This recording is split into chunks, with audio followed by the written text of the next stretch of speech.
in us.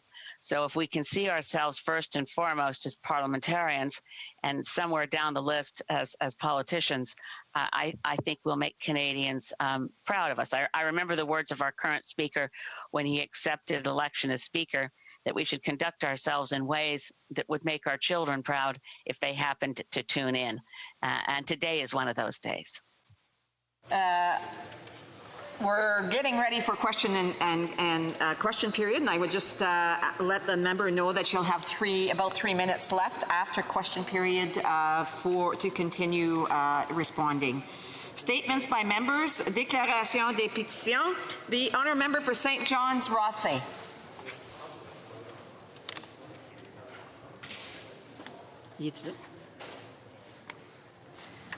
The honourable member for St. John's, Rothsay.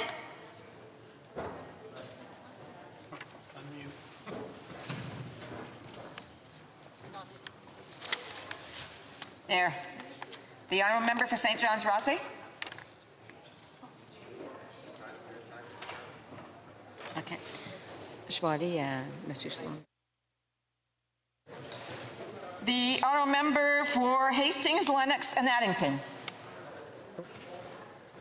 Thank you. Madam Speaker, I'm pleased to honour the following people and businesses who have went above and beyond during the pandemic response in Hastings, Lennox and Addington. Karen and Harold Bailey from Centre Hastings, Joan Donaldson, Joanne Carroll and Jackie Scott from Tudor and Cashel, Debbie Rollins, the long-term care director of Hastings Quinte, Massmates Napanee, who provided free Massmates for healthcare workers, Sarah Routier from Belleville for her efforts on mental health, Don Switzer, the clerk treasurer in Faraday Township, the following school officials from Bancroft: Wayne Stewart, Lisa Resmer, Terrace Human, Marion Wilson, Rob Lake, Lisa McKenna Sutherland, and Pat Flagler. Morningstar Mission, the Lions Club, and Marie's Place for delivering meals across Greater Napanee.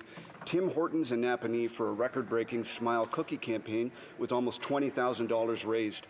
And Tim Hortons Tweed, who gave free coffee for a search party for Brock Beattie, who tragically lost his life recently. My heart goes out to the Beattie family for their loss. Thank you, and God bless. The honourable member for St. John's, Rothsay. Thank you, Madam Speaker. Trans rights are human rights. That's why I was proud to vote in favor of Bill C-16, which entrenched trans rights in the Canadian Human Rights Act in the last Parliament. It's also why I was proud to vote in favor of banning conversion therapy by voting in favor of Bill C-6 at second reading last month. However, despite the tremendous progress we have made towards ensuring the protection of the rights of trans Canadians over the past 5 years, we still have much work to do to ensure that we eradicate transphobia in Canada. On this Transgender Day of Remembrance, let us reflect upon the lives that have been lost as a result of transphobia and the hatred, violence, and discrimination it fosters, and redouble our commitment to tackling the scourge of transphobia and ensuring that the rights of all trans Canadians are protected. Thank you, Madam Speaker. The honourable member for Esquimalt, Saanich-Sooke.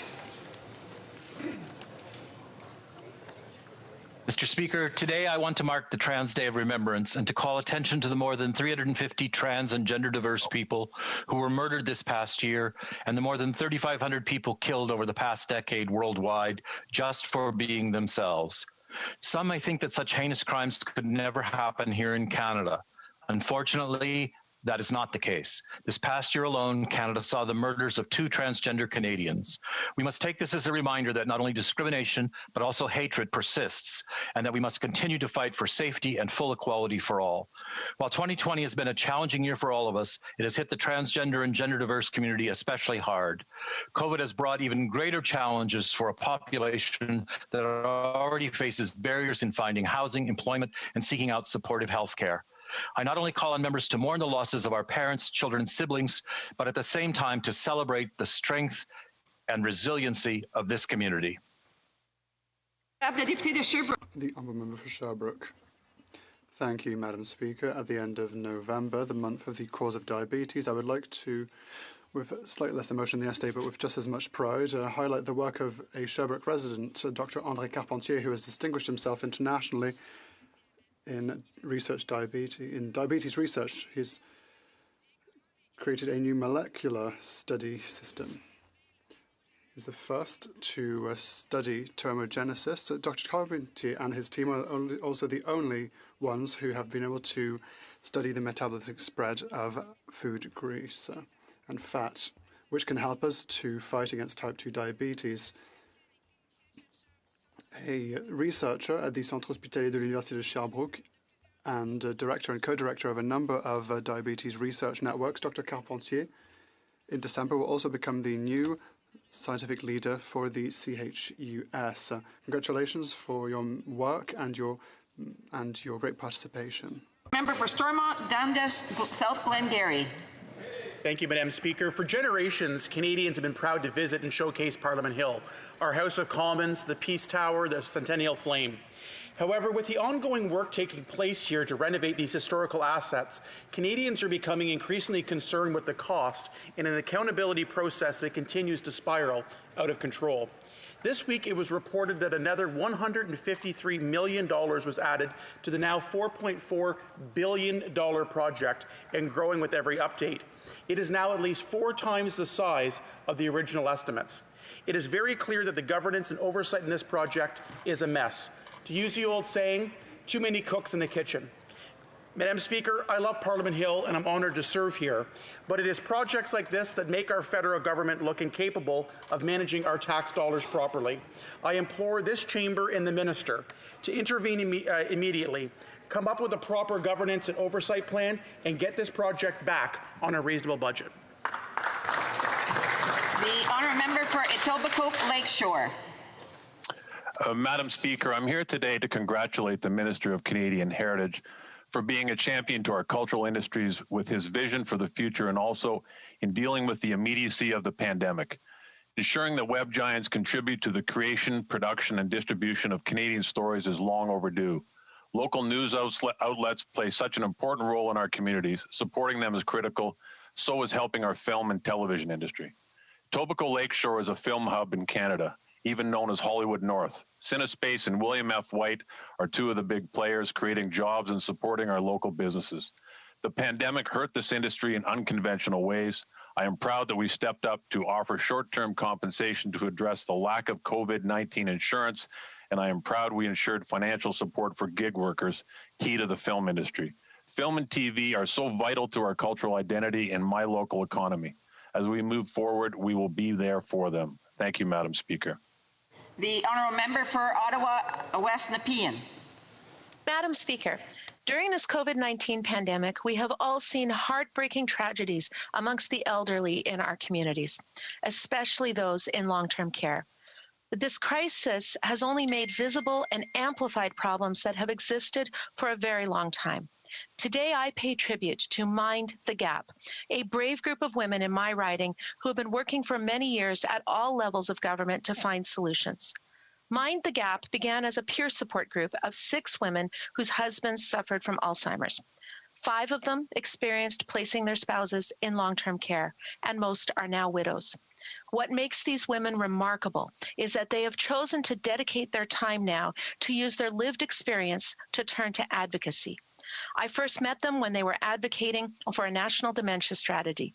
During the current crisis, they have been providing thoughtful solutions, including advocacy for national standards for long-term care and researching positive models from around the world. At this very difficult time, I want to thank Mind the Gap for turning their personal tragedies into a basis for action. Thank you. For Edmonton Centre. Madam Speaker, hardworking travel agents are struggling. In my riding for over 30 years, Paul Travel has provided travel service. It's a company like many others, including independent travel agents, who after decades of hard work have found themselves in an impossible situation where the only avenue they may be able to take is to go out of business for good. Brought on by the pandemic, but made more hostile by government's inability to provide rapid testing for Canadians and much-needed support for airlines, many travel agencies and independent providers are facing revenue decreases of in excess of 90%. Paul Travel has done everything in their power to retain their 13 all-female team, many who are their families' main earners, but with products sold being refunded, commissions are getting clawed back. Nobody saw this pandemic and the situations travelers have been left in are devastated. No debate there. But at the end of the day, services provided should be services paid. and any government support to the airline industry, travel agents cannot be collateral damage. Honourable Member for Milton. Thank you, Madam Speaker. COVID-19 has been tough for everyone, but with Canada's hospitality industry facing so many unique challenges, it's been particularly difficult for local restaurants across the country. Our government has provided billions in support. The Canada Emergency Wage Subsidy, the commercial rent assistance programs. Wage subsidy alone has provided over $3.6 billion to restaurants from March to September. And with patio season wrapping up, restaurants head into a harsh winter. So I'm glad that we've extended the wage subsidy and expanded the CEBA. But Madam President, it's not enough. Restaurants need our support.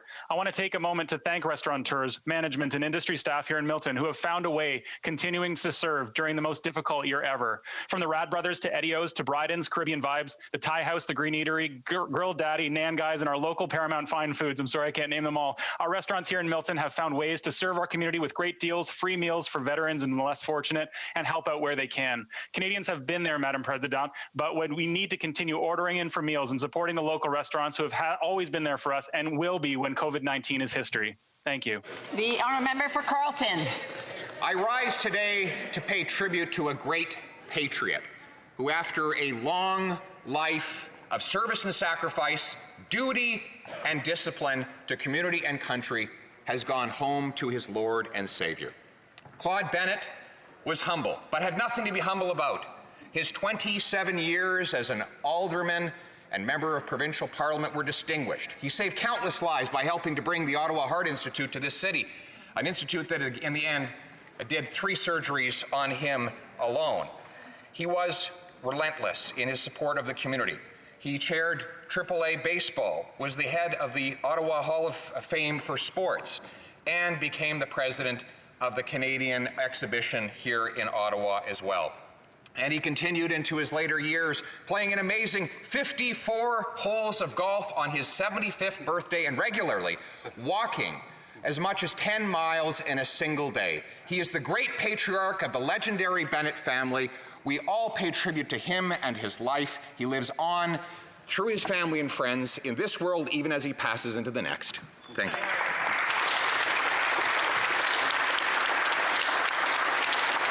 The honourable member for Calgary Rocky Ridge. Statistics Canada reports that nearly 1 in 3 small businesses does not know how much longer it can stay in business, and this government still can't get its rent subsidy right.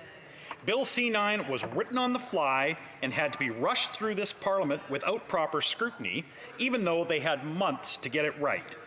As written, this bill excludes the businesses that need help the most, the ones that have fallen behind while waiting for this government.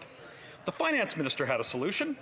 She told the Senate Finance Committee that since she clearly intended for these businesses to qualify, the CRA can just interpret the law according to her intentions. I mean, really, Madam Speaker? That's how it works? It's the minister's intention that counts? It's not the rule of law now, it's the rule of ministerial intention? Madam Speaker, intentions don't pay the rent, and neither do endless announcements. It's November 20th, the first is coming soon, and thousands of small businesses don't know how they're going to pay the rent. The honourable member for Longueuil-Saint-Hubert.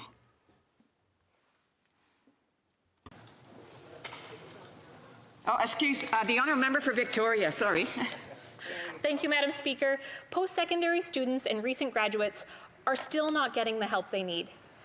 In my riding, many UVic and Camosun students have fallen through the cracks of the pandemic relief programs. They couldn't get summer jobs, and while the Liberal government helped out their friends, students got none of the $900 million set aside to help them.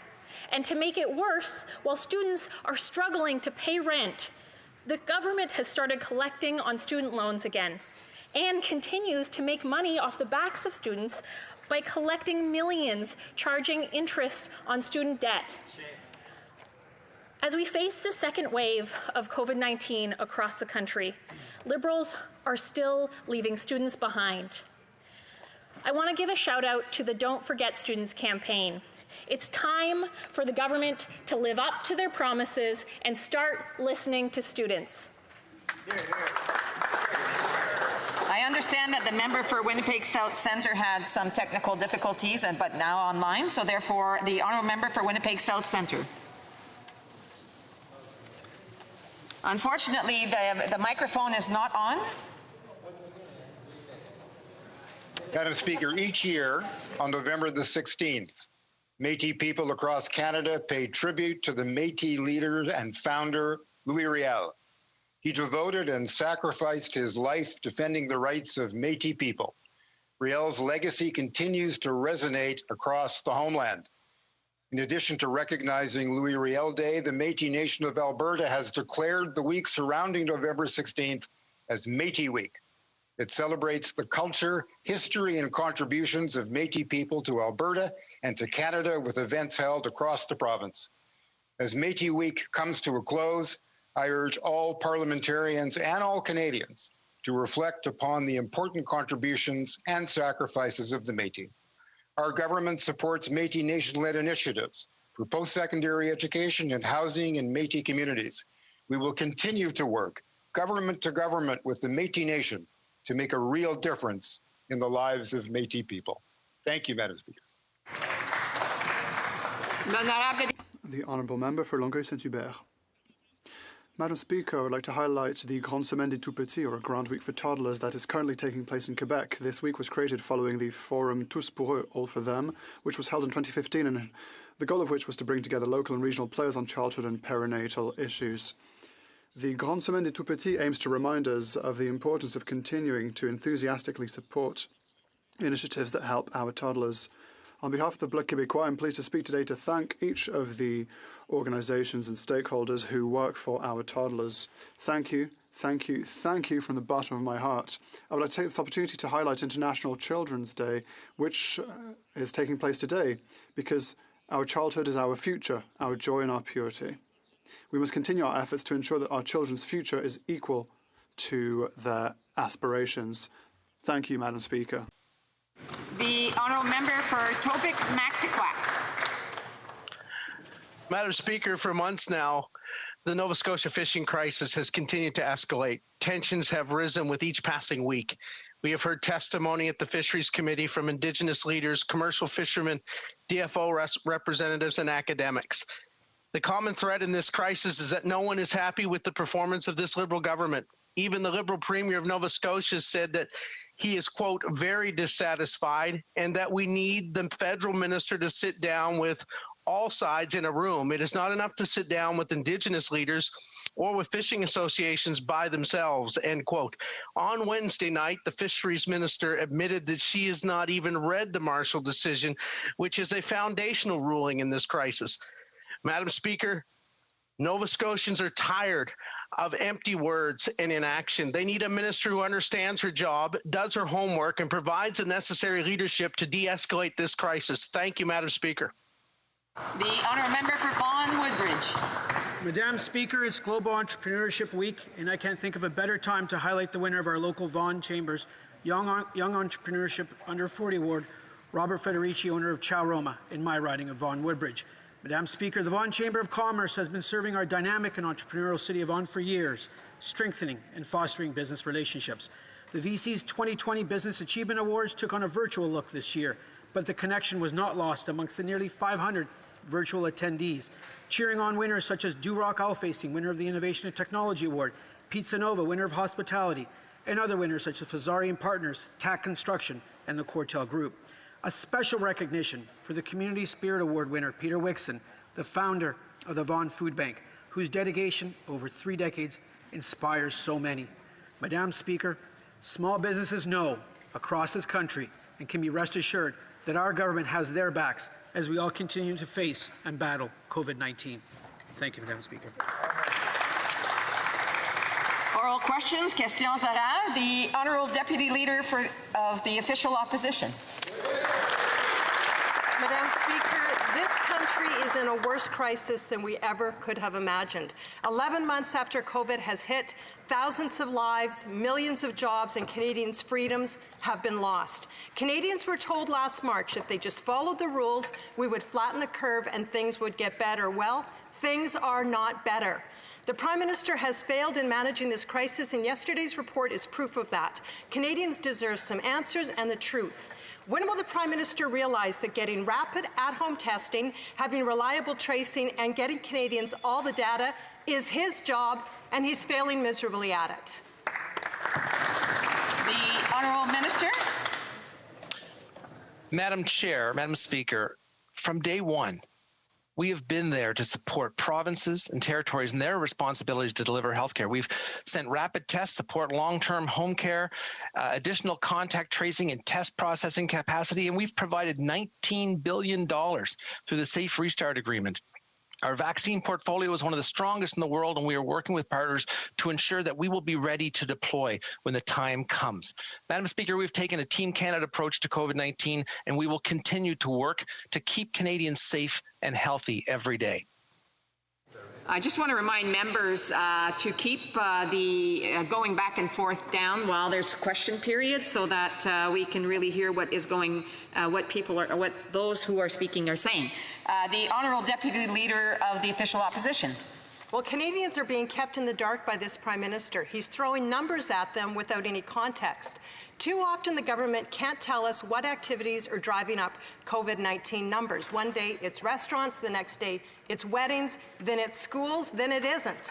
Our lack of detailed data prevents us from tracking outbreaks and knowing the highest risk settings. 1 year after the first COVID case was flagged in China, Canadians still don't have answers. When will the government release the data that they are using to make decisions on this pandemic? The Honourable Parliamentary Secretary to the Minister of Health. Thank you very much, Madam Speaker, and I thank the Honourable Member for the question.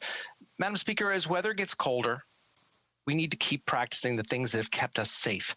The things that we've done that worked in the first wave: physical distancing, frequent hand washing, avoiding large or crowded gatherings. We see the numbers going up, but the pandemic isn't over yet. We must be vigilant. I know it's hard to be away from your loved ones, but by staying apart, you're keeping each other safe. The Honourable Deputy Leader of the Official Opposition. Madam Speaker, the Liberals' plan is not working. The cases are going up, jobs are being lost, Canadians are at risk. Now, Madam Speaker, we know South Korea was one of the first countries impacted by COVID-19. On Monday, it reported 230 new cases for a population of 51 million people. And they knew for certain that 202 cases were community spread and 28 were imported. And countries like Taiwan had early access to rapid testing, and that has helped them reduce their COVID numbers. Why has this government not learned a thing from other countries like South Korea or Taiwan, who are doing things right, and instead continuing to have Canadians fly blind on COVID-19? The Honourable Parliamentary Secretary to the Minister of Health. Thank you very much, Madam Speaker. And again, I thank the Honourable Member for the question. We know these are challenging times, and Canadians have stepped up to help stop the spread of COVID-19. The federal government has been working closely from day one, Madam Speaker, with provinces and territories to ensure that they have the tools that they need, that they feel that they need to respond to the pandemic. Modeling shows that we need to keep working at the measures that have kept us safe. This includes, as I said before, physical distancing, frequent hand washing, and wearing a mask. Madam Speaker, we will continue to do everything that we can to keep Canadians healthy and safe. The Honourable Member for Charlebourg-Haute-Saint-Charles. Madam Speaker, we all remember the Prime Minister lecturing us outside Rideau Cottage, telling us to be prepared for the second wave. Now, 11 months later, there's still no plan. We're hearing lots of talk, but no plan. Thousands of lives and jobs have been lost. Hundreds of billions of dollars have been added to the national debt. But when we talk about the border and rapid testing and vaccines, that's their responsibility. Where's the plan? L'Honorable Ministre. The Honourable Minister. Thank you, Madam Speaker. Madam Speaker, while scientists around the world do very important work to find a vaccine for COVID-19, we are working to make sure that Canadians are able to get vaccinated when the time comes. That's why we're securing a range of vaccines and hundreds of millions of doses so that Canadians are safe and well served. Now, Madam Speaker, a few vaccine candidates have published some very promising results, and things seem to be moving very quickly. We will continue to work with our partners to ensure that Canadians will have access to a vaccine when it becomes available. The Honourable Member for Charlebourg-Haute-Saint-Charles. Madam Speaker, at some point, We have to stop mocking Canadians. Canadians won't be fooled. This morning, the minister has said we're going to have vaccinations in the spring. But at the same time, we've learned that the provincial premiers know that Pfizer will have 4 million doses, Moderna will have them in March. Why can't the government tell Canadians that the doses will arrive in that quantity in March? Where is their plan? The Honourable Parliamentary Secretary.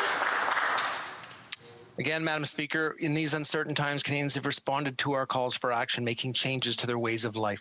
They've seen what works in Wave 1, and they know what will work in Wave 2. We need to ensure that we don't put our guard down. There is work ahead of us to stop the virus. Our modeling shows that we are reaching dangerous case numbers into the winter months if we continue current trends. I know these measures are hard, but we cannot afford to stop. We can't let our guard down. We must continue to do this work until all are safe. The Honourable Member for Saint-Jean. Madam Speaker, the current debate on French reminds us of a historic reality, the two solitudes in Canada. And the Bloc has made a very simple proposal. To obtain citizenship in Quebec, people would have to demonstrate a basic knowledge of French. We're not talking about a doctoral thesis, Madam Speaker, just enough to understand what's happening in Quebec society, to greet your neighbour, in short, the basics. Everyone in Quebec finds that reasonable. Why is it creating such a malaise here to the point that the government wants to vote against it? L'Honorable Ministre. The Honourable Minister.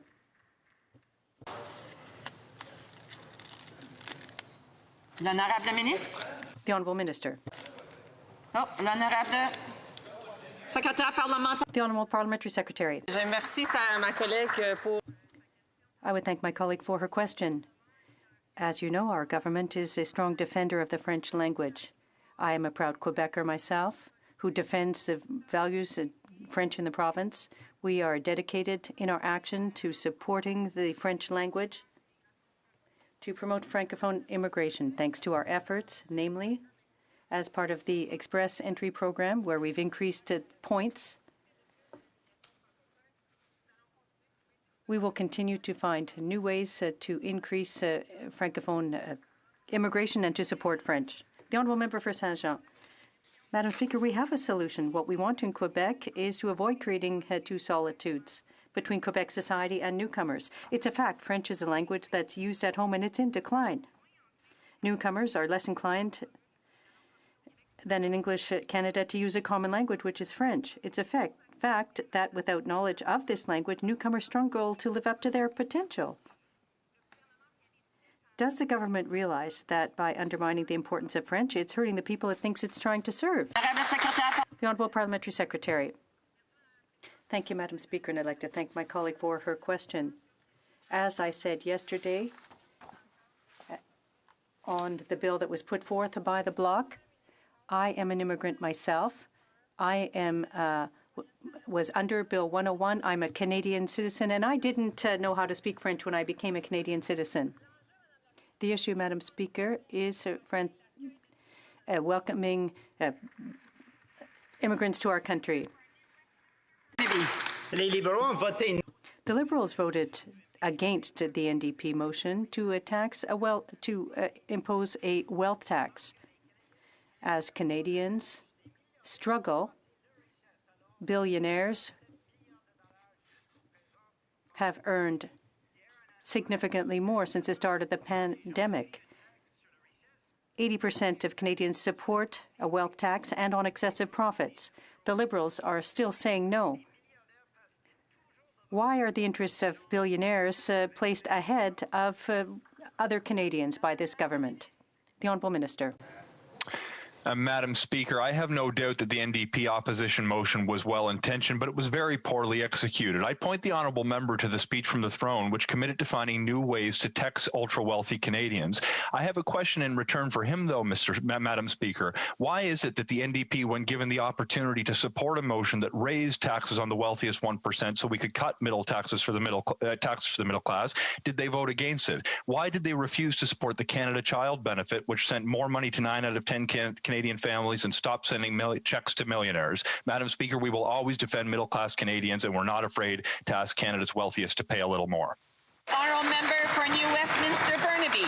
Another parliamentary secretary for children and families asked very crudely this morning, who gives a fuddle-duddle about pharmacare? You know who cares about pharmacare, Madam Speaker? Children and families and over 90% of Canadians. And Canadians know how to pay for it too. Over 80% support a wealth tax and an excess profits tax. In this pandemic, billionaires have gotten $37 billion in new wealth. Banks have gotten $750 billion in liquidity supports. So with Liberals, why do banks and billionaires always come before Canadians? And why is the message to regular Canadians always fuddle-duddle you? I want to remind the members on the Liberal government side at this point to not be heckling while someone else has the floor. The honourable member, the honourable parliamentary secretary.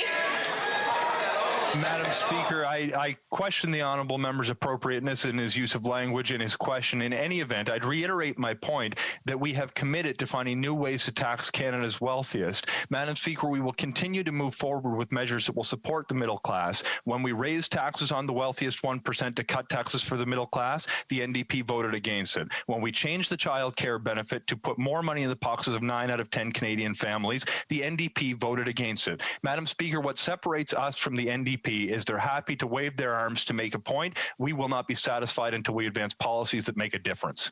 The honourable member for Wellington Halton Hills. Madam Speaker, rapid tests are an essential tool to combating the coronavirus. Other countries have had rapid tests way before Canada did. The Prime Minister recently said it wasn't his job to approve rapid tests, implying it wasn't his fault, but rather Health Canada's. Madam Speaker, the Prime Minister is head of government. It's his job to oversee the regulatory approval process that leads to the approval of these tests. When will he take action to reform the process and get these tests into the hands of Canadians? Madam Speaker, the member loves to talk about numbers. I'll give you some numbers here. Over 4.6 million rapid tests have been sent to provinces and territories to date. Over 2 million to Ontario, 1.2 million to Quebec, 354,000 to BC, 327,000 to Alberta, 200,000 to Manitoba. Madam Speaker, you know, the member speaks about moving rapid tests across the country. We've done that. We've done that, Madam Speaker. The honourable member for Wellington Halton Hills. Well, Madam Speaker, the government can rattle off statistics all it wants. The reality is it was late in approving rapid tests, and now we're late in delivering them to Canadians. There's a pattern here. The Deputy Prime Minister said in September that she went out of her way to say that the government wouldn't lean on scientists to get a move on rapid tests. We need rapid tests at our borders, so important to our airline industry. Air Canada and WestJet have laid off over 30,000 people and are losing tens of millions of dollars a day. When will the government take action to reform the process to get these tests into the hands of Canadians? The Honourable Parliamentary Secretary. Madam Speaker, 1 minute the member asks for numbers, I give him numbers, I give him facts, I give him stats, and then he ridicules me for giving him what he asked for. Madam Speaker, we know the importance of having quick access to test results. Our department is fast-tracking the review of COVID test results, including rapid response test kits. We will continue our work with our partners, the provinces and territories, to ensure that people who need to be tested are able to be tested. Honourable member for Wellington Halton Hills. Madam Speaker, the FDA had approved 5 tests last August. Other countries had approved rapid tests way before Canada and have rolled them out across their country, at their borders, at their airports. Canada has yet to do so, and as a result, our airline industry is failing, and tens of thousands of jobs have been lost. The airlines are at risk of failure. The government has failed to act on rapid tests to ensure their survivability. When will the government take action, fix the process, and get these tests into the hands of Canadians? The Honourable Parliamentary Secretary to the Minister of Health. Madam Speaker, I clearly told the member earlier that we have taken action. Testing, and we realize this, Madam Speaker, testing is one of the most important tools that we have to respond to COVID-19. And our officials, and I want to thank the Health Canada officials, Madam Speaker, they are working around the clock to review and approve new testing technologies. We've approved 6 of these tests, and we can expect more as the technology develops. Thank you, Madam Speaker. The Honourable Member for Louis Saint Laurent. Madam Speaker, throughout the year, responsible countries took direct action to quickly authorize quick testing. Unfortunately, the Liberal government dragged its feet. What does the Prime Minister say this week? Well, he said it's not my responsibility to look after that. We're following the process. A real leader, Madam Speaker, makes state decisions when in a situation like this. Why have the Liberals dragged their feet on rapid testing? It's affecting the health of Canadians. The Honourable Parliamentary Secretary. Madam Speaker, I guess I need to reiterate some of these numbers again. Over 4.6 million rapid tests have been sent to this date to provinces and territories. Over 2 million to Ontario, 1.276 million to Quebec, 354,000 to BC. I'll go down the list. Manitoba, 200,000. Nova Scotia, 71,000. Saskatchewan, 87,000. Madam Speaker, that is action right there. That is action. Our department is working around the clock to do what Canadians need to keep them healthy and safe. The Honourable Member. The figures provided by the Parliamentary Secretary are too late because in other countries, what are they doing? Well, they have approved rapid testing. That was last summer. In July last year, there were only 170 new cases in Canada. It was the lowest number since the outbreak. Yesterday, it was over 4,600. If the government had taken action last March to approve rapid testing, we could have avoided a new outbreak. Why has the government dragged its feet? The Honourable Parliamentary Secretary. Madam Speaker, I want to thank the Honourable Member for the question, but I want to say that I will take Canada's response to this COVID-19 pandemic over just about any country in the world. Okay, Madam Speaker? And to speak to the fact that of politicians making decisions or overruling Health Canada officials, on this side of the House, Madam Speaker, we believe in science and we believe in evidence, and we always will. The Honourable Member.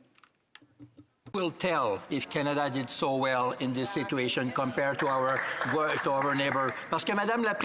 Because, Madam Speaker, in the United States, they didn't drag their feet. In the summer, they approved rapid testing. Well, the government here dragged its feet. The government has said, well, it's not my responsibility. When you're a leader, a state leader, you take responsibilities and the steps needed to save Canadians. Why is the government dragging its feet? Why did the government drag its feet? The Honourable Parliamentary Secretary. On the contrary, Madam Speaker, the government did not drag its feet. Again, I will reiterate, I will take the Canadian response to COVID-19 over most countries' response to COVID-19 any day of the week. Again, I can go over the stats, I can go over the data, I can read these over again. If they ask the same question, Madam Speaker, the answer will be the same. The Honourable Member for Joliette. Thank you, Madam Speaker. Now, I know that we're in a pandemic, but it still makes no sense that there hasn't been a budget since the election. Never has the federal government spent so much in its history, and never has there been so little transparency. The government has not been accountable for 19 months. The Bloc is asking for a budget. The Minister of Finance refused. But she's been committing for months to hold an economic update this fall. Now it's the end of November. When, and I want a date, when will the economic update take place? L'Honorable Ministre. The Honourable Minister. Madam Speaker, the suggestion that the government has not been transparent with respect to our pandemic response is ludicrous. The reality is, from the very beginning, under exceptional circumstances, we made a process in agreement with other parties to provide regular updates. In fact, I attended as a witness before the Finance Committee, where I believe that honourable member was personally in attendance. We've provided regular information. We will be providing a fiscal update in the very near future, and I look forward to sharing the details, including the measures included in that document, with that member and all members of the chamber. The Honourable Member for Joliette. Madam Speaker, for the Parliamentary Secretary to be accountable, it doesn't mean filibustering.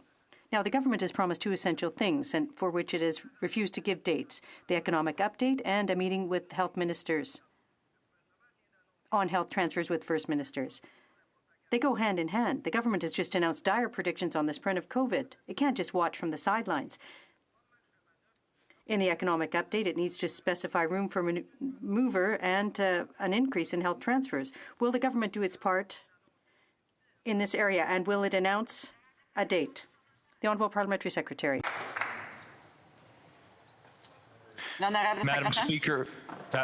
Madam Speaker, I thank the honourable member for his question, and I can reassure him that we will be providing an update on fiscal projections this fall, and he will have that information as soon as it is available. I don't want to prejudge conversations that may happen between the federal and provincial governments. However, if he has feedback that he would like to inform those discussions, I would invite him, as I always do, to contact me directly so we can incorporate his ideas as well as ideas that may come from members of any party in the House of Commons. The Honourable Member for Bellechasse-Lévis-Etchemin-Lévis.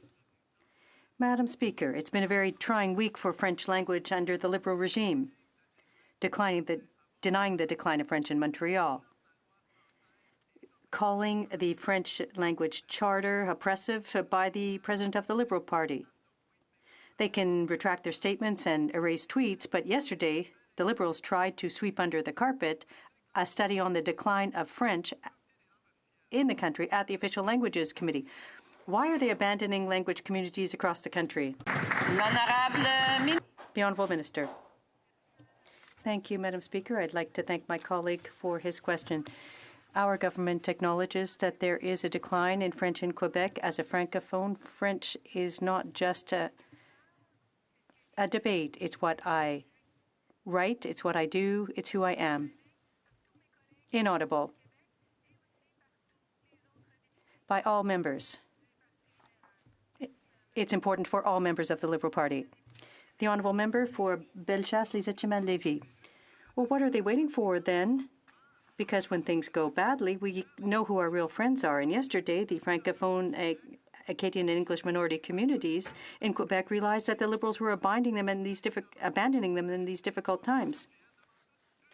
They're all calling for one thing: a modernization of the Act. Yesterday, the Liberals did everything they could at committee to prevent the committee from asking the government to table this bill before Christmas. Why? Do they want a national crisis? L'honorable Leader du Gouvernement. The Honourable Government House Leader.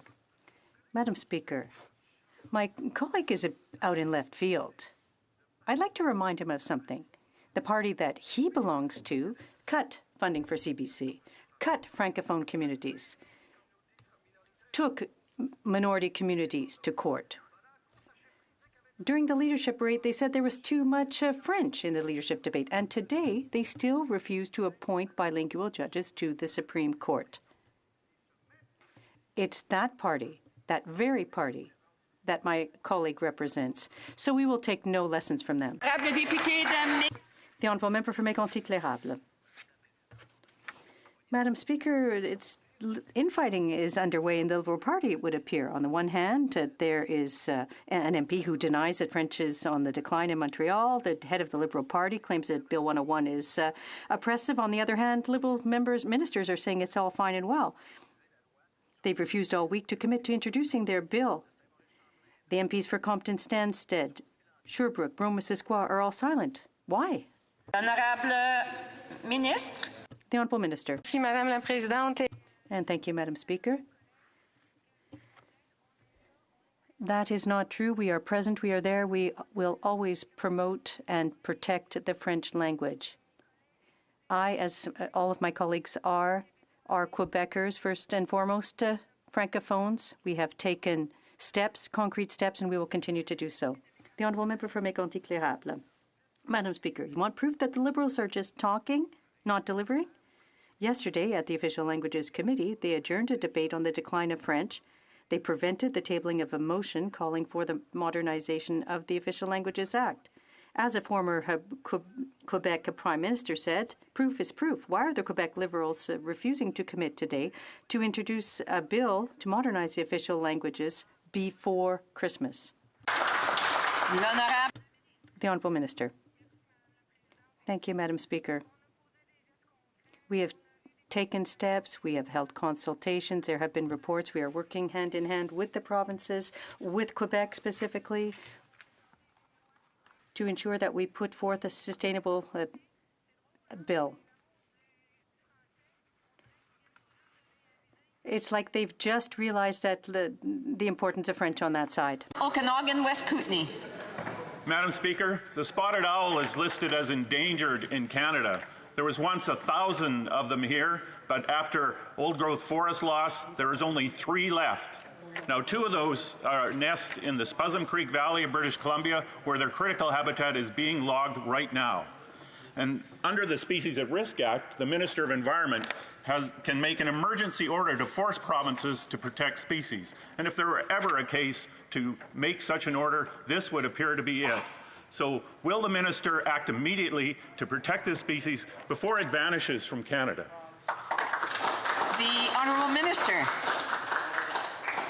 Well, thank you, Madam Speaker, and I want to thank the honourable member for the question and for his passion and commitment to endangered species. The honourable member will know that our government is extremely serious about endangered species and protecting them, and the spotted owl is very much in our sights, Mr. Speaker, to protect, and I want to thank the honourable member for the question. The honourable member for Vancouver East. Last night at 2 a.m., the Liberal Parliamentary Secretary for Housing responded to a post promoting the NDP pharmacare bill with, quote, WGAF. It would be unparliamentary for me to expand on the acronym, but it basically means who really cares. The answer is 93% of Canadians care, including those who have to choose between paying for rent, putting food on the table, or buying the medicine that they need. To the Minister of Health, is this the real reason why Canadians still don't have universal public pharmacare after 23 years of Liberal promises? Because the Liberals simply don't care. The Honourable Minister. Well, thank you very much for a chance to apologize for that tweet. It was a very strange one coming from me, and I regret that the acronym was used. Wasn't intended. It was a typo. That being said, our commitment to pharmacare, is in the throne speech. The commitment to make sure that we support vulnerable Canadians, including ending chronic homelessness, are all part of the throne speech, and we are very, very serious about delivering on these commitments. The honourable member for Kings Hants. Madam Speaker, our broadcasting system predates the digital age and puts Canadian broadcasters at a disadvantage, which is why our government has introduced legislation to ensure online broadcasters contribute their fair share to support Canadian music and stories. Can the Parliamentary Secretary to the Minister of Canadian Heritage tell the House how this bill will benefit all Canadians from coast to coast to coast? The Honourable Parliamentary Secretary. Madam Speaker, I'd like to thank the member for Kings Hants for his question. Canada's broadcasting, film, television, and interactive media sectors contribute $19.7 billion to Canada's GDP and account for nearly 160,000 jobs. Modernized legislation would bring up to $830 million annually to Canadian music and stories once the new system's in place. Having role models on screen and in production is essential to assert one's identity, particularly through one's own language. I encourage all members of this House. The Mississippi Churchill River. Madam Speaker, extremely concerning reports of bullying, harassment, and conflicts of interest have been reported within ISC's offices in Atlantic Canada. Last year, out of desperation, a staff person raised this issue with the former ISC minister and the Prime Minister, but have yet to receive a response. Several other allegations, including some of a sexual nature, have gone without action by this government. Madam Speaker, what is it about healthy workplaces that this government can't seem to get right? The Honourable Minister. Madam Speaker, workplace harassment and violence is completely unacceptable. And that is why we introduced and passed Bill C-65, protecting employees from harassment and violence in federal workplaces, including Parliament Hill. With regulations now in force, this legislation will now come into force on January 1st, 2021. By instituting new processes and protections under the Labour Code, the regulations will support all workers, including the ones mentioned by the Honourable Member, to ensure that our workplaces are more healthy and more safe. The Honourable Member for Desnette, Missinippi, Churchill River. Madam Speaker, this week at the INAN Committee, we heard from the CCAB and NACA of repeated delays similar to the first wave in access to supports for Indigenous businesses. They also reported that out of several hundred applications from Indigenous businesses to supply PPE, only 7 were awarded contracts, representing 0.04% of the total federal spend. For a government that likes to talk a lot about reconciliation, why are these Indigenous businesses being left behind again? The Honourable Minister. Thank you, Madam Speaker. And I thank the Honourable Member for his question. And I too listened to the CCAB talk about procurement and express their concerns. And I've shared those concerns with the Minister for Procurement and Public Services. Having said that, we recognize that Indigenous businesses face unique challenges and may be disproportionately affected by this pandemic. We announced $117 million to help Indigenous communities support their local businesses and economies, and $16 million stimulus development fund to support Indigenous tourism. We're committed to helping Indigenous businesses through the pandemic and into the recovery. Thank you, Madam Speaker. The Honourable Member for Thornhill. Madam Speaker, 1 in 3 small businesses across Canada are losing money every day they try to stay open. And as of January 1st, they'll be hit with a major hike in Canada pension plan premiums. Now, this is an onerous and untimely burden on small businesses struggling to survive and for employees transitioning off emergency benefits. Madam Speaker, will the government do the right thing and postpone the CPP premium hike? The Honourable Minister. Madam Speaker, I want to thank the Honourable Member for that question. Right from day one, we know how important it is to support businesses and the workers they employ, particularly in those small businesses all across the country. They are littered in all of our main streets and our vibrant communities. So supporting them to help them pay for payroll, supporting them with small business loans, supporting them with important fixed cost support like rent. We're doing that, and we're going to keep doing that to support our small businesses across the country. Hear, hear. The Honourable Member for Foothills. If we hope to reopen our economy and protect the health and safety of Canadians, access to rapid testing is imperative. Countries around the world have shown that rapid testing is a safe alternative to quarantine. In fact, the head of the WHO said rapid testing is a critical tool for governments to reopen their economy and ultimately save both lives and livelihoods. But the Deputy Prime Minister, who heads Canada's COVID response, compared access to rapid testing to selling snake oil to Canadians. Does the Health Minister agree with her colleague's point of view on rapid testing? The Honourable Parliamentary Secretary. Thank you, Madam Speaker. And as I've said before, testing is one of the most important tools we have to respond to COVID-19. And our officials are working around the clock. And again, I want to thank the Health Canada officials for working so hard to approve new testing technologies. We've already authorized 6 of these tests. We can expect more as the technology develops. Thank you, Madam Speaker. The Honourable Member for Abitibi-Temiskaming. Madam Speaker, a month ago the government called for a special committee to study all COVID-related spending. Since then, it's come to light that Ottawa has given $600 million untendered for medical equipment to 2 companies that don't manufacture medical equipment. 2 empty shells, one of which stuffed $237 million into the pockets of a former Liberal MP. Since these stories came out, the government's been blocking its own committee on COVID spending. It's fishy. Another example, a flagrant example of the Liberal lack of transparency. Can the Liberal House Leader explain why this committee is being obstructed? The Honourable Government House Leader. Madam Speaker, the government has been transparent since day one. What we've put in place, we've done together with the other parties. It's a minority parliament. Madam Speaker, there's not one thing we've been able to do without the support of at least one other party. We've done this all together. That's transparency. That's cooperation. The Honourable Member for Lac Saint-Jean. Mr. Speaker, Raif Badawi has been jailed for 8 years in Saudi Arabia, but a window is finally opening for him and his family. Tomorrow, I repeat, tomorrow, Saudi Arabia hosts the G20 summit. Customarily, the Saudi regime shows clemency when organizing major international events. Yesterday, the bloc called on the government to use this opportunity to call for the release of Raif Badawi. They confirmed they were concerned, but that's not enough. This is happening tomorrow. Has the government taken steps to request the release of Raif Badawi? The Honourable Minister. Thank you, Madam Speaker.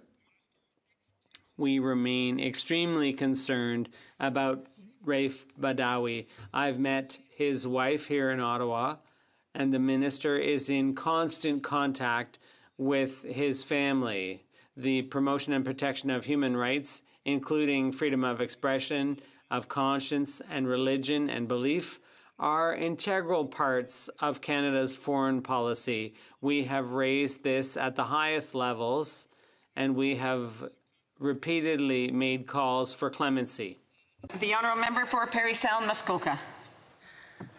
Thank you, Madam Speaker. At least 400 of the summer camps across Canada employing 70,000 people are facing bankruptcy next year.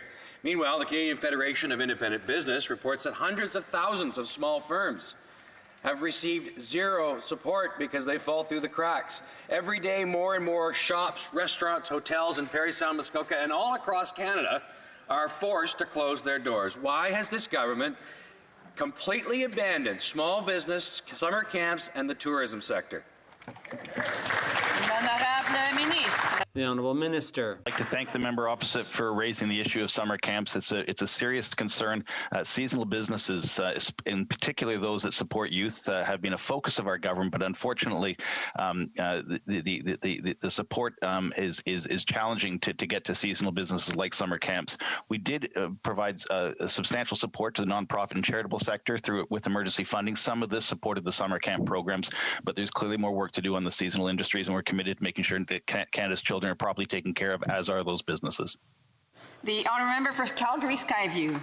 Madam Speaker, over 82% of travel agents are women, whose income is solely tied to the commissions from selling airfares and vacation packages to their clients. However, when airlines refund customers, the airlines automatically claw back the commissions that a travel agent has earned. Madam Speaker, running a small business is no easy task. And with the majority of this industry being women, will the Minister for Women and Gender Equality ensure that any bailout package to our airline industry protects these Canadian women? The Honourable Minister.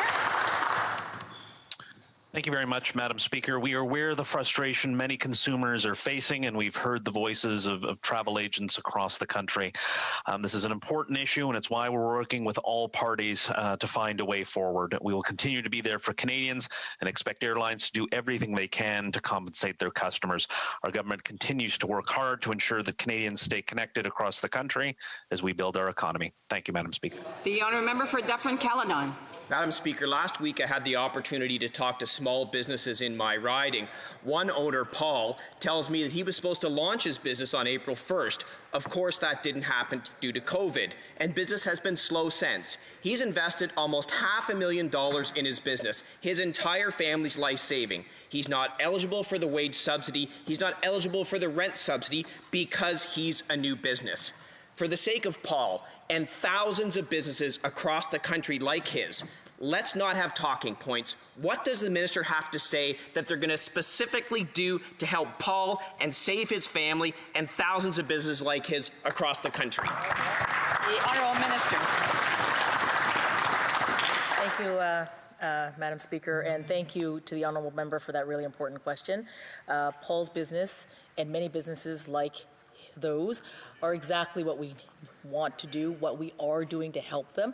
The Regional Relief and Recovery Fund is invested with $1.6 billion across the country through the regional development agencies that are helping businesses like Paul's and many, many others. Thank you. L'honorable député de Châteauguay. The Honourable Member for Châteauguay-Lacolle. Madam Speaker, since the start of the pandemic, entrepreneurs in my riding have been asking me about their challenges, whether they are businesses in the downtown area or the industrial park. The challenges associated with the crisis are threatening the economy of my region. Can the Parliamentary Secretary to the Minister of Economic Development please inform this House of the additional assistance for small businesses that has been made available? The Honourable Parliamentary Secretary. Madam Speaker, I'd like to thank my colleague from Châteauguay-Lacolle for her question and her involvement on behalf of businesses in her region. On November 5th, we had the opportunity to announce additional assistance for businesses, which will quadruple the amount of assistance available to CFDCs and BDCs in Quebec. Our government will continue to help small businesses by offering them specific and technical assistance. It's to help small businesses like those in the riding of my colleague that we have quadrupled funding, and the regional economic fabric is facing major challenges. We will be there for them. Build nuclear reactor market. The small modular reactor business is worth hundreds of billions of dollars and tens of thousands of high-paying jobs for decades. By including nuclear in Canada's energy mix, we can meet our emissions reductions targets or turn on the lights when the sun doesn't shine or the wind doesn't blow. When is this government going to listen to scientists like Greenpeace founder James Hansen and get into the game? The Honourable Minister. Madam Speaker, Canada is a Tier 1 nuclear nation with a sector that contributes $17 billion each year to our economy and employs over 76,000 Canadians. Small modular reactors are an innovation that could deliver safe, non-emitting energy and be part of getting us to net zero emissions by 2050. We are working with over 100 partners from across the country to develop Canada's SMR action plan to seize this opportunity, which will be released soon. Thank you, Madam Speaker. The Honourable Member for Cypress Hills, Grassland. Madam Speaker, Keystone XL is vital energy infrastructure. It provides jobs, certainty, and much-needed revenue for municipalities. It is essential for our economic recovery. It also plays a key role in reconciliation. You see, one of the best stories about Keystone remains untold. The Chief of Nekanit First Nation in my riding is the President of Natural Law Energy, a growing alliance of First Nations who have an equity stake in the pipeline. But now the future is uncertain. Will the Prime Minister fight for Indigenous Canadians and ensure that Keystone XL is completed? The Honourable Minister. Parliamentary Secretary. Thank you. We know that workers in Alberta and across the country are worried about the future of Keystone XL. And I want them to know we are making the case for this project. The Prime Minister raised it on his first call with the President-elect. We will continue making the case on behalf of workers in our sector. And one of the strongest arguments for this project is that we have a government that is fighting climate change, that is putting a price on pollution, that has committed to net zero emissions by 2050, that is making investments to help our energy sector become more sustainable than ever. This is the record we will be able to present to our partners in the U.S. Thank you, Madam Speaker. The Honourable Member for Mission, Matski, Fraser Canyon. Madam Speaker, this Liberal government is failing first-time home buyers. They promised their first-time home buyer incentive would aid 20,000 Canadians in the first 6 months, but it only reached a quarter of that in 7 months. And it doesn't accomplish its primary objective, to improve affordability in high-cost regions. 16 people in Toronto use the program, 1 person in Vancouver. When will this government implement housing policies that work for first-time home buyers? The Honourable Minister. Thank you very much for the question. The first-time homebuyers mortgage program is designed to create a pathway to home ownership in a new and different way, which supports first-time buyers by supporting them in acquiring their down payment. We recognized as we rolled the program out that Vancouver and Toronto required exceptional bandwidth and a different quantifier in order to make this program more successful. The throne speech is committed to doing this, and you will see measures in the upcoming budget that will actually accomplish the issue that has been raised by the member. The real estate values in Toronto and Vancouver are different, and we need to make sure that the approach is different in those two cities as well. The Honourable Member for Glengarry Prescott Russell. Madam Speaker, several measures to support SMEs during the pandemic have been announced in recent months. Whether it's the wage subsidy or the Regional Assistance and Recovery Fund to provide support to our businesses, our government has answered the call. This week, the Economic Development Corporation of Prescott Russell, an organization funded by the Government of Canada, granted $25,000 in funding to Leadership Féminin in my riding to support women entrepreneurs. Could the Parliamentary Secretary explain what other measures to support women entrepreneurs are being introduced? The Honourable Minister. The pandemic has had a serious impact for women entrepreneurs, and so we have undertaken to address this issue. We have provided $15 million in additional funding to support women in entrepreneurship. Women entrepreneurs are a priority to us, and we know that when women succeed, everyone succeeds. The honourable member for Victoria. Canadians are tired of governments committing to weak targets and then missing them again and again and again. They want action now, but this government keeps putting it off. Their new climate bill, well, a small step in the right direction, just isn't good enough. The world's top scientists have told us we are running out of time. And the next decade will be the most critical. So why did the government leave out the 2025 milestone target? Why is the government trying to avoid real accountability for a full decade, for the most critical 10 years? The Honourable Minister. Well, thank you, Madam Speaker. Madam Speaker, this act has strong accountability and transparency provisions that include a legally binding process for this government to set and achieve climate plans every 5 years between 2030 and 2050. Madam Speaker, the very structure of the Paris Agreement is based on the year 2030. As the honourable member will know, is the BC plan, her province, and Quebec's plan, and those around the world. Madam Speaker, we will meet those targets on our path to net zero by 2050. The honourable member for Sandwich Gulf Islands. Thank you, Madam Speaker. The government has failed to meet the warnings of the Intergovernmental Panel on Climate Change. The Climate Accountability Act fails utterly to heed the warning that we have to cut emissions roughly in half by 2030 in order to keep the window open of holding to 1.5 degrees Celsius. By the time the Climate Accountability Act asks anyone to be accountable, that window could have closed forever. Will the government improve this act such that it meets the warnings of science while there's still time, for God's sakes? The Honourable Minister. Well, Madam Speaker, I want to thank the honourable member for her passion and commitment to this issue. And Madam Speaker, we are committed to transparency and accountability in this legislation that will help businesses and people know that they can count on Canada to be a great place to invest. It also sets very clear goals that Canadians expect us to deliver on, and they will hold our government and future governments to account if we don't. I'll remind the honourable member it was the Canadian electorate that ultimately held the Conservatives to account in 2015 and 2019 on their hostility to climate action. Be assured, Mr. Speaker, Madam Speaker, we will follow through on this important net zero commitment. And that brings us to the end of question period on this beautiful week. Point of order, the Honourable Parliamentary Secretary. Madam Speaker, I do want to raise a point of order.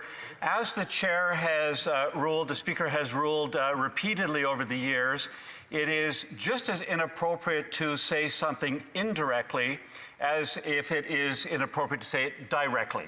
And earlier in question period at the very beginning, the member for New Westminster Burnaby, I believe, used an expression that everyone in the room knew was an inappropriate sentiment, and was using indirect language to say what he could not say directly. And I just wanted to raise that to the attention that there are still some of us who have sensibilities about certain words, and we think that the Speaker should be aware of that. Thank you. Good point. The honourable member for New Westminster Burnaby is also raising on a point of order. No, just in response, Madam Speaker. Of course, if you consult Hansard, you will see many, many, many uses of that.